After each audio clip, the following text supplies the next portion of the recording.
मला ना बरेच जण विचारतात की इन्व्हेस्टमेंट कुठे करायला पाहिजे, म्हणजे शहरात करायला पाहिजे की शहराबाहेर करायला पाहिजे. पण माझं तर सगळ्यांना एकच सांगणं असतं की तुम्ही इन्व्हेस्टमेंट कुठेही करा, म्हणजे शहरात करा की शहराबाहेर करा.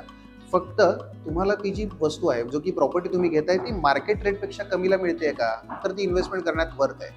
कारण इन्व्हेस्टमेंट का करतो माणूस, कारण त्याला ते ॲप्रिसिएशन मिळालं पाहिजे.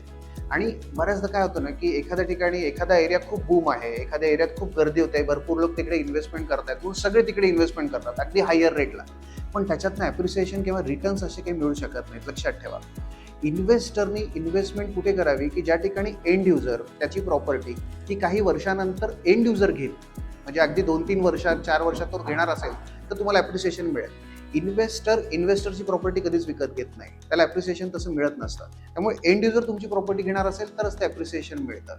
त्यामुळे लक्षात ठेवायचे, कधीही लक्षात ठेवायचं, की प्रॉपर्टी अशी घ्या, की सोप्या भाषेत सांगायचं झालं ना, तर मार्केट रेट ₹100 आणि तुम्हाला मिळते ती ₹80, तर तुम्ही घेऊन टाका. पण उगाच मार्केट रेट सध्या ते ट्रेंडिंग ₹100 चालू आहे म्हणून तुम्ही सगळे ₹100 घेताय, मग ते ॲप्रिसिएशन मिळणं थोडं कठीण जातं.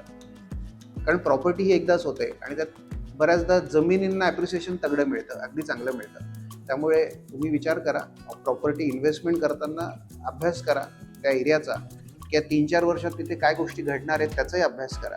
एंड युजर ती गोष्ट घेणार आहे का? आणि नॉर्मली ना आपल्या संभाजीनगरचा एक ट्रेंड आहे. आपला जो शहराच्या लगतचा भाग आहे ना, तोच चांगला डेव्हलप होत जातो आणि तिथे ॲप्रिसिएशन लवकर होतं.